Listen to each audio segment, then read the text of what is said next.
হাঁটু এবং কোমরের সমস্যা থাকলে চেয়ারে বসে নামাজ পড়া যাবে কিনা? সিটি গোল্ডের আংটি ছেলেরা পরা কি জায়েজ হবে? জুমার দিনে মৃত ব্যক্তির জন্য মসজিদে মিষ্টি দিয়ে দোয়া চাওয়া হয়, তখন ইমামের সাথে মোনাজাত করা যাবে কিনা? ফর্সা হওয়ার ক্রিম ব্যবহার করলে কি গুনাহ হবে? এটা স্বাভাবিক আকৃতি পরিবর্তন হিসাবে গণ্য হবে কিনা? মুরগির গলার ভেতরে যে সাদা রগগুলো থাকে ওইগুলোকে ফেলে দিতেই হবে? ইসলাম কি এ ব্যাপারে নিষেধাজ্ঞা? ইসলাম কি এ ব্যাপারে নিষেধাজ্ঞা আছে? আমার খুব ইচ্ছা করে একবার আমার স্বামীর কবরটা ছুঁয়ে দেখি আমি কবরস্থানে যেতে পারবো কিনা। ঘুমানোর সময় লুঙ্গি টাকনুর নিচে পরা যাবে কিনা? আমার বয়স 17, আমি বাবরি চুল রাখতে পারবো কিনা? এআই দিয়ে তৈরি নারীদের ছবি কি পুরুষের জন্য দেখা জায়েজ, আর পুরুষদের ছবি কি নারীদের জন্য দেখা জায়েজ কিনা? মা প্রায় বলেন আমার পেটে একটা শয়তান হয়েছে, এটা জায়েজ কিনা? চলুন আর বিলম্ব না করে আপনাদের ইতিমধ্যে যে সমস্ত প্রশ্নগুলো আমরা পেয়ে গেছি সে সমস্ত প্রশ্ন উত্তর দেওয়ার পালায় প্রবেশ করি। কাইফ এআইডি থেকে আপনি লিখেছেন সিটি গোল্ডের আংটি ছেলেরা পরা কি জায়েজ হবে? সিটি গোল্ডের আংটি ছেলেরা যদি পরেন, সেটা যেহেতু গোল্ড নয় অরিজিনালি, তাহলে সেক্ষেত্রে সেটা নাজায়েজ, হারাম হবে না।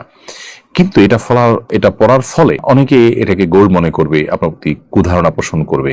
এই যে কুধারণা একটা রাস্তা আপনি উন্মোচন করলেন, সেটা তো অনুচিত হবে। সেই বিবেচনায় এটা পরিহার করা উচিত। শান্ত ইসলাম লিখেছেন জুমার দিনে মৃত ব্যক্তির জন্য মসজিদে মিষ্টি দিয়ে দোয়া চাওয়া হয়, তখন ইমামের সাথে মোনাজাত করা যাবে কিনা? প্রথম কথা হলো যে মসজিদে মিষ্টি দিয়ে দোয়া চাওয়ার এই কালচারটা সঠিক কোনো কালচার নয়। মৃত ব্যক্তির জন্য দোয়া, এটার কোনো বিনিময় দেওয়া উচিত নয়। আপনি যদি বলেন যে এটা আমি এমনি মানে সওয়াবের উদ্দেশ্যে খাওয়াচ্ছি, তাহলে সেটা মসজিদে কেন? এখানে তো দোয়ার জন্য বলেছেন, ভালো কথা। আপনি বস্তিতে বহু রাস্তায় বহু গরিব মানুষ আছে, সেখানে দেন।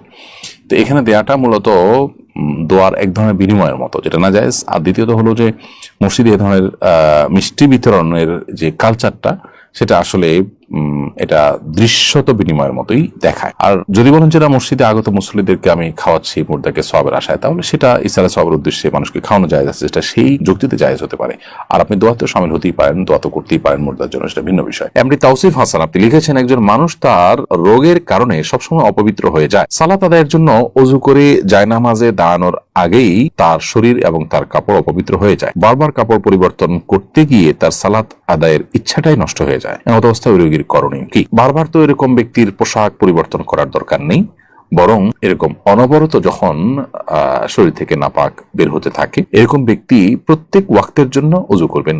অজু করার পর ওই ওয়াক্তের মধ্যে যত খুশি তিনি নামাজ পড়বেন, তেলাওয়াত করবেন, এবং ওই অজুতেই তিনি করবেন। এর মধ্যে ওই নাপাক বস্তু যতবার বের হবে তাতে তার অজু ভঙ্গ হবে না। এবং এই ধরনের ব্যক্তিকে মাজুর বলা হয় শরীয়তের পরিভাষায়, বিধায় তিনি এই অবস্থায় নামাজ পড়বেন। এমনকি তার ওই অবস্থা যদি কাপড় অপবিত্র হয়, অপবিত্র কাপড় নিয়েই তিনি নামাজ পড়তে পারবেন, কারণ তিনি মাজুর।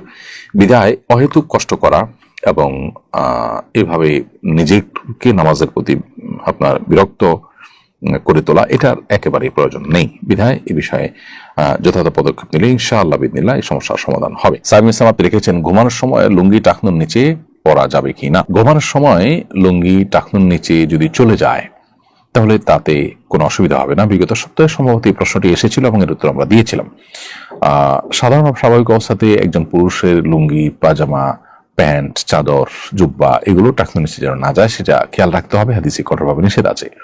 শোয়ার পরে যদি সেটা চলে যায় তাহলে সেটা আসলে মানুষের একে তো ইচ্ছার বাহিরে, দ্বিতীয়ত এটা সাধারণ এবং স্বাভাবিক অবস্থা নয়, যার কারণে এতে কোনো গুনাহ হবে না ইনশাআল্লাহ তাআলা। তবে স্বাভাবিক অবস্থাতে টাকনুর নিচে যেন আমাদের লুঙ্গি, পাজামা, প্যান্ট ইত্যাদি না যায়, সেই দিকটা আমাদেরকে খেয়াল রাখতে হবে। রোকেয়া বিনতে হেলাল আপনি লিখেছেন মুরগির গলার ভেতরে যে সাদা রগগুলো থাকে ওইগুলোকে ফেলে দিতেই হবে, ইসলাম কি এ ব্যাপারে নিষেধাজ্ঞা? ইসলাম কি এ ব্যাপারে নিষেধাজ্ঞা আছে? হাড্ডির ভেতরে এবং আপনার গলার রগের ভিতরে, গলার হাড্ডির ভিতরে যে সাদা রগের মতো থাকে, এগুলো খাওয়াকে মাকরু বলেছেন উলামায়ে হানাফ। যদিও এটা হাম্বলি ফকিহগণ বা সৌদের উলামায়ে কেরাম এটাকেও খাওয়া জায়েজ বলেন, এটাকে হারাম অবশ্য কেউ বলেন না, তবে মাকরু বলেছেন উলামায়ে আহনাফ। বিভিন্ন ফতোয়ার কিতাবগুলোতে সেটি রয়েছে। এরপর শরীফুল ইসলাম আপনি লিখেছেন আমার ভাবি তার আপন বোনের মেয়ের সাথে আমার বিয়ে দিতে চান, কিন্তু আমার ভাই এবং বাবা রাজি হচ্ছেন না। ওনারা বলছেন এটা হারাম। উত্তর দিলে উপকৃত হব। ভাই শরীফুল ইসলাম, এটা তারা ভুল বলছেন। আপনার ভাবির বোন কিংবা আপনার ভাবির বোনের মেয়ে আপনার জন্য মাহরাম নন, বিধায় তার সাথে আপনার পর্দা যেমন করতে হবে, একইভাবে তাকে আপনি বিয়ে করতে পারবেন। সেক্ষেত্রে আপনার ভাই হয়তো আপনার খালু শ্বশুর হয়ে যাবেন সম্পর্কে, তাতে কোনো অসুবিধা নেই। অতএব আপনার ভাবির বোনের মেয়েকে আপনি বিবাহ করাতে শরীয়তে কোনো বাধা নেই। আপনার বাবা বা ভাই বা পরিবারের লোকজন যারা এটাতে বাধা দিচ্ছেন, তাদেরকে দক্ষ কোনো আলেমের কাছে নিয়ে যান এবং তাদের সংশয়কে দূর করবার চেষ্টা করেন। লিয়া আক্তার লিখেছেন, আমার খুব ইচ্ছা করে একবার আমার স্বামীর কবরটা ছুঁয়ে দেখি আমি কবরস্থানে যেতে পারবো কিনা।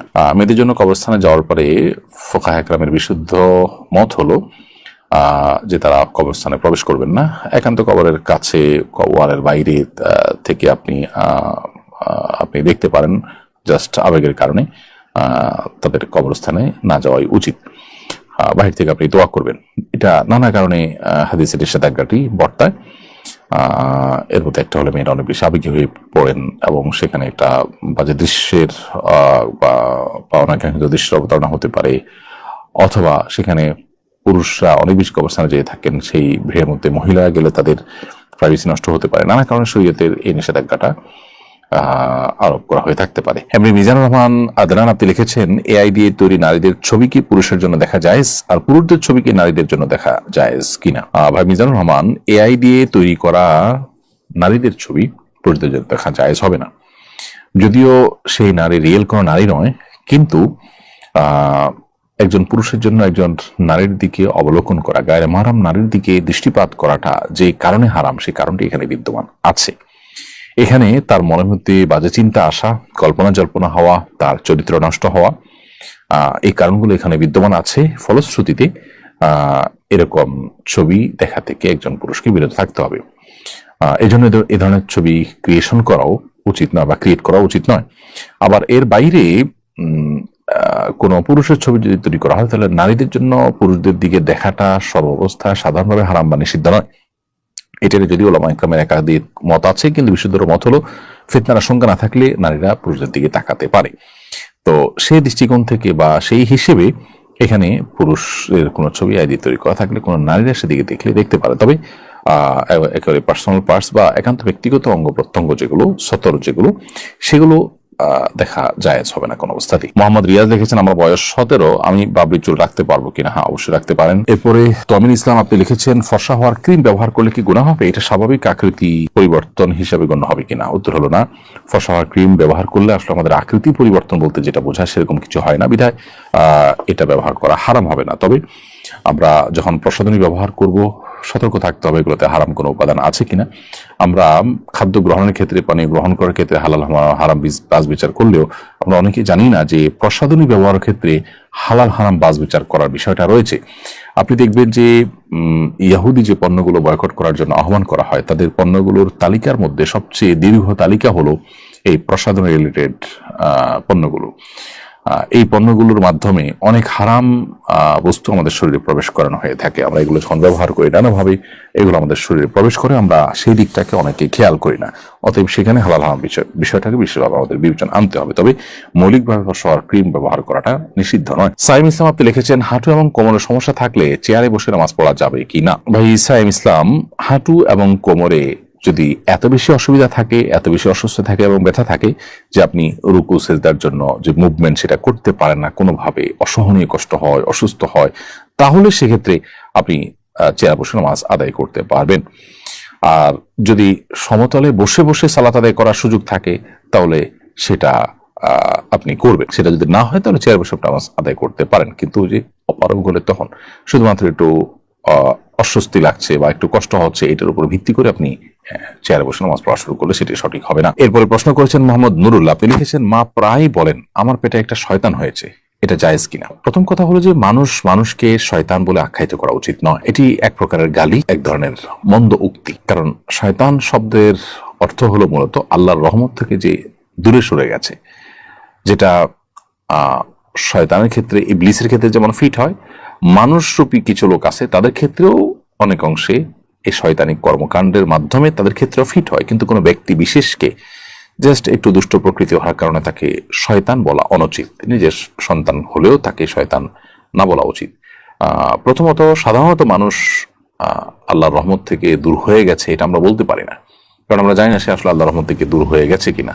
শয়তানীয় কর্মকাণ্ডের কারণে আপনার জিনের পাশাপাশি মানুষকেও শয়তান বলা হয়েছে, কিন্তু সেটা হলো জেনারেল কথা। আপনার কোনো ব্যক্তি বিশেষকে, কোনো মুসলমানকে শুধু একটু দুষ্ট প্রকৃতি হওয়ার কারণে তাকে আপনি দুষ্ট বলেন, অন্য অনেক কথা বলেন, কিন্তু শয়তান বলবেন না। নবী করিম সাল্লাল্লাহু আলাইহি সাল্লাম তিনি লাআন তাআন ছিলেন না, অশ্লীল কথা, কটু কথা, বদদোয়ামূলক কথা, এই ধরনের কথা তিনি বলতেন না, গালমন্দ টাইপের কথা এগুলো তিনি বলতেন না। সো সেই সমস্ত জায়গা থেকে এই ধরনের মন্তব্য না করাই উচিত।